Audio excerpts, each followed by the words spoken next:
Bon, bah écoutez, Bernard étant arrivé, donc bonsoir.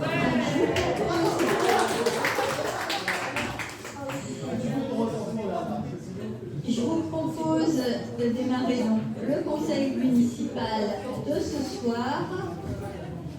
Mathieu qui était en forme, est-ce que tu voudrais être secrétaire de séance? Très bien, merci beaucoup. Donc nous avons 4 pouvoirs. Pouvoir de Laurent Choucroune à moi-même, de Pascal Sereuil à Alexandra Brissard, Pascal Posé à Marina Benucci et Alexandra Bellini à Virginie Fleuriel. Donc c'est un petit ordre du jour normalement. Donc le premier point concerne le compte-rendu du conseil municipal du 9 décembre. Est-ce que sur ce compte-rendu il y a des remarques? S'il n'y a pas de remarques, il est adopté à l'unanimité. Nous allons ensuite, comme depuis de nombreuses années maintenant, aborder la subvention donc pour l'association des 10 km de Magny. Suzanne. Bonsoir. Alors chaque année, la commune organise une épreuve sportive appelée 10 km de Magny au profit de l'association ELA qui lutte contre les leucodystrophies. Pour assurer l'organisation de l'événement, il est fait appel à l'association des 10 km de Magny, organisation gérée par l'association des 10 km de Magny, inscription, demande de subvention, partenaire, gestion de la course. Date de la manifestation, c'est le 16 mars, c'est la 19e édition. Nombre de participants, entre 500 et 600 personnes. Une course adulte et 2 courses enfants. Droit d'inscription 16 € et gratuit pour les enfants. Lieu de la manifestation, demande de mise en place en intérieur pour l'édition, c'est à le gymnase Elière-Déol. Personnalité présente, c'est l'ADJ du cours. Aide de la commune, subvention de 3 500 €, mise en place du matériel pour les services techniques, réunion de sécurité en mairie, communication sur les différents supports communaux. L'association sera présente gracieusement lors du téléjournal en 2025. Il est demandé au Conseil d'autoriser le versement de cette subvention par anticipation sur le BP de 2025. Puisqu'effectivement l'association nous demande de percevoir la subvention avant la réalisation, ou en tout cas de façon concomitante à la réalisation de l'événement. Donc je précise que la personnalité c'est Ladji Doucouré et que l'association est là, je crois que par dossard c'est 1 € qui lui est reversé, les 15 € restants étant au profit de l'association. Est-ce que sur ce point il y a des remarques? Oui. Je Remarque trouve de que Régis. 1 € par participant, c'est quand même très peu comme reversement. Donc c'est symbolique pratiquement. Oui, c'est symbolique. Bon, après, ça fait 500-600 €. Néanmoins, le coût restant pour la course, 15 €, c'est le prix moyen qui se pratique quand on participe à une course à pied. Déjà, ne serait-ce que pour faire venir, par exemple, la personnalité présente. Il y a aussi le commentateur, en général, qui est une personne qui est rémunérée à l'extérieur. Donc, tout ça, ça a aussi un coût, l'organisation et autres.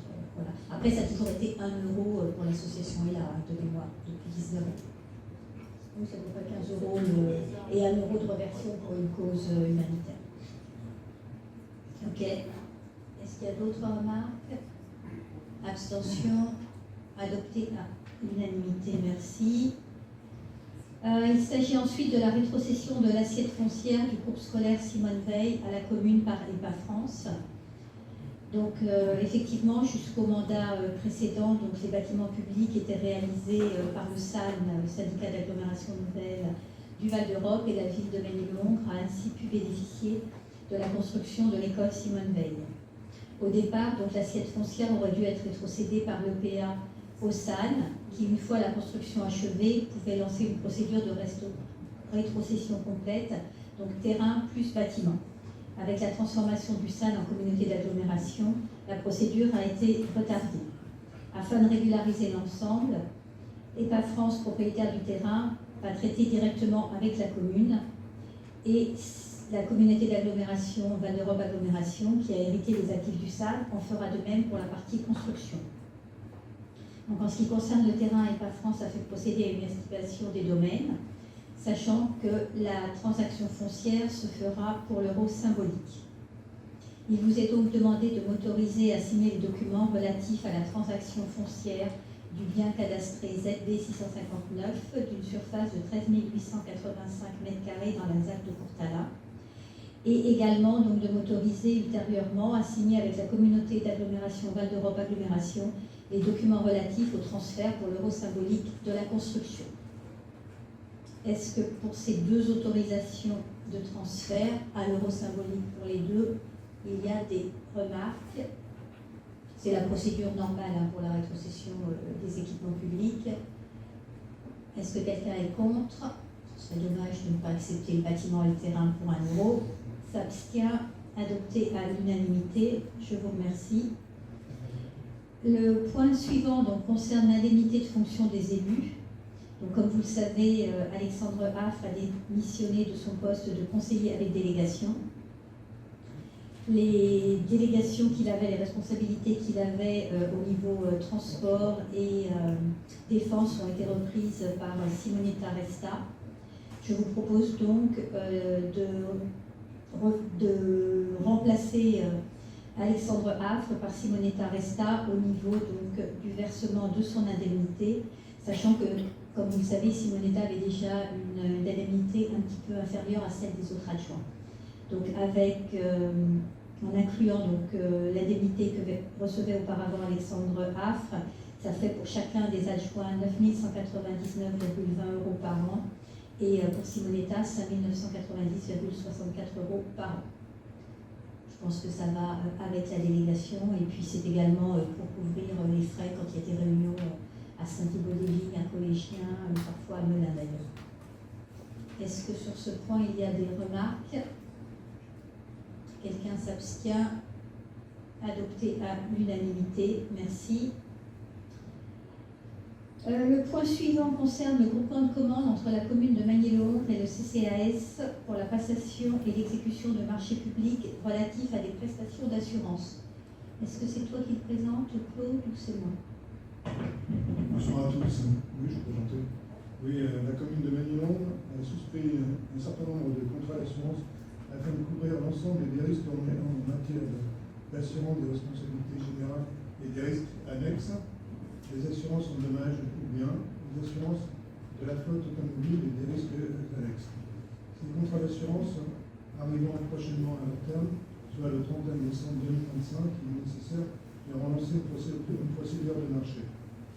Il paraît opportun que le CCAS, l'établissement public local qui dispose de sa propre personnalité juridique, bénéficie des mêmes contrats que la commune.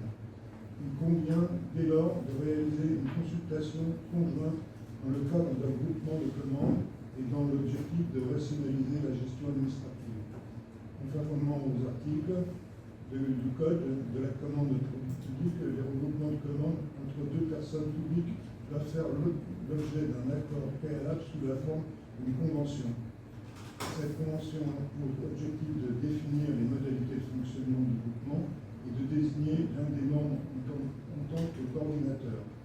Le coordinateur sera chargé, dans le respect des règles prévues par le Code de la commande publique, d'organiser l'ensemble des opérations de sélection d'un ou de plusieurs co-contractants, de signer les marchés et de les notifier et de les exécuter au nom de tous les membres du groupement.